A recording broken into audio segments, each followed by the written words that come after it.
Tenho a mais pacífica disposição.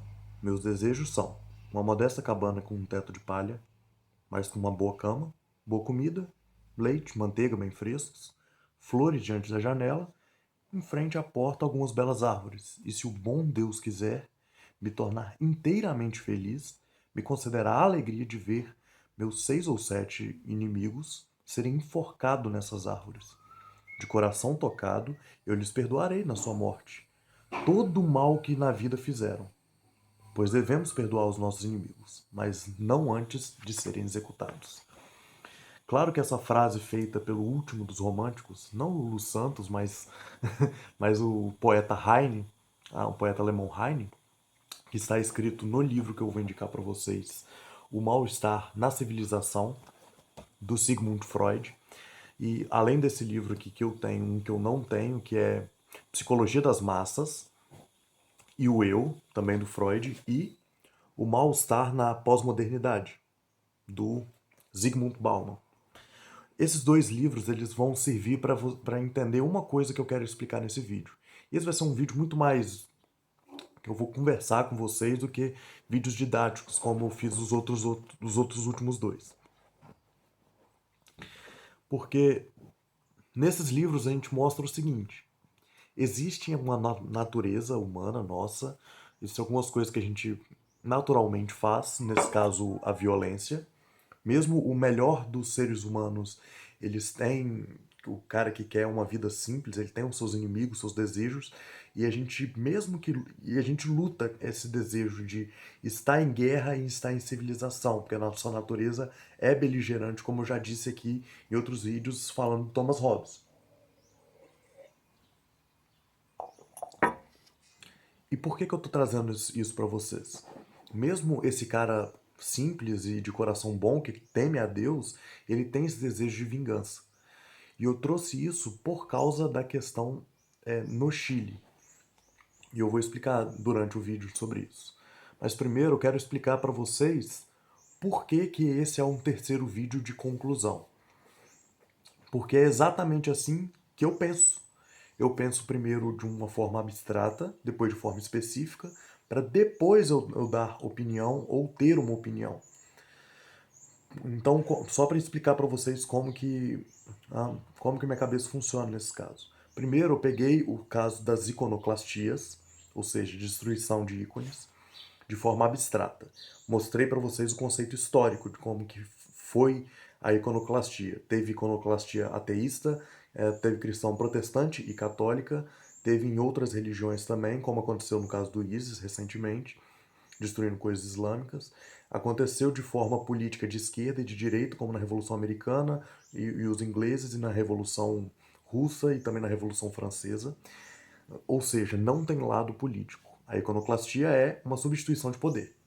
E depois eu mostrei o caso específico do Chile, que aquilo não era cristofobia, era continuação de uma iconoclastia de substituição de poder. A igreja representava o poder ditatorial do Pinochet e também atacava diretamente a polícia armada do Chile, os carabineiros.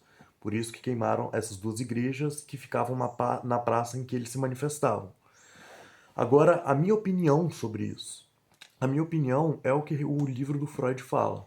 Existe uma forma, a gente está lutando contra essa nossa natureza tentando ser civilizado. E eu lembro de uma frase no filme do Watchmen, é que o Rorschach ele só vê a natureza humana e ele diz que essas pessoas civilizadas elas vão matar umas às outras, né? Eu lembro, e quando eu vejo o filme, por exemplo, do Batman Cavaleiro das Trevas, o Coringa, quando ele traz o caos, a natureza humana sobe e a civilização, ela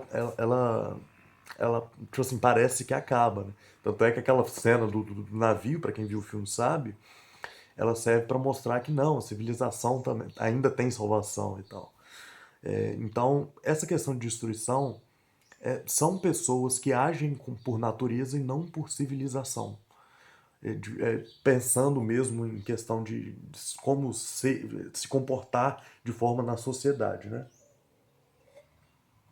E, e como isso faz parte da nossa sociedade, a forma com que agimos de forma mais naturalista e de querer a guerra, a violência, etc., quando você junta as massas, isso acontece muito mais. É só você parar para pensar que dificilmente uma pessoa individual vai chegar e lutar com a outra, mas se você tiver num ambiente que isso acontece, por exemplo, um ambiente de conflito, tipo um bar ou uma torcida de futebol contra outra, mesmo a pessoa mais pacífica se torna um pouco mais agressiva e tal. Isso serve para qualquer tipo de manifestação que é assim também. Ou seja, só para concluir agora a pergunta que eu fiz do vídeo, que é: devemos queimar igrejas? Eu prefiro fazer como os alemães e os poloneses fizeram na questão da Segunda Guerra Mundial.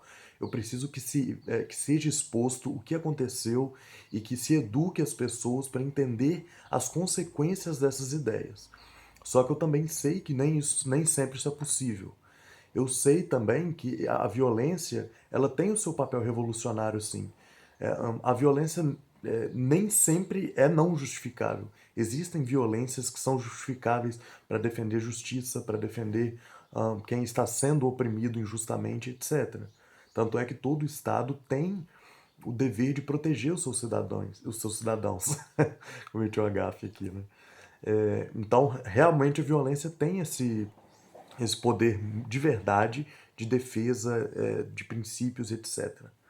E agora, falando sobre o caso específico do Chile, que eu fiquei de comentar no último vídeo, eu vou falar um pouco sobre democracia. Os liberais estão falando que os chilenos cometeram um erro e etc. E as pessoas da esquerda estão falando que é o fim do neoliberalismo. E os dois estão errados. Porque a democracia só existe se não houver perpetuação extensa de poder. O que eu quero dizer com isso? Quando existe um grupo que está pela esquerda há muito tempo no poder, o próprio povo, e isso acontece naturalmente na política democrática, começa a ter opiniões diferentes. Porque, porque todo poder é temporal. O poder ele tem que acabar. Então, quando tem muito tempo de esquerda no poder, o povo começa a parecer um pouco mais de direita. Porque ah, porque a política ela é limitada. O poder político ele serve não de forma redentiva de salvar o ser humano, mas de resolver problemas e trocar problemas. Por exemplo, a gente antigamente tinha um problema com o analfabetismo no Brasil, e agora que o problema foi virtualmente resolvido, a gente tem problema com o analfabetismo funcional no Brasil. Antes a gente tinha problema que as pessoas não tinham acesso à universidade, e hoje em dia a gente tem problemas que a universidade não é satisfatória para arrumar um emprego. Ou seja, a gente vai trocando de problema porque a gente vai ficando mais sofisticado na sociedade. É, e, então, quando a gente tem um governo muito tempo liberal, o povo vai pedir mais estatização, da mesma forma que se você tem um governo muito estatizante, ele vai pedir que seja mais liberal depois de um tempo.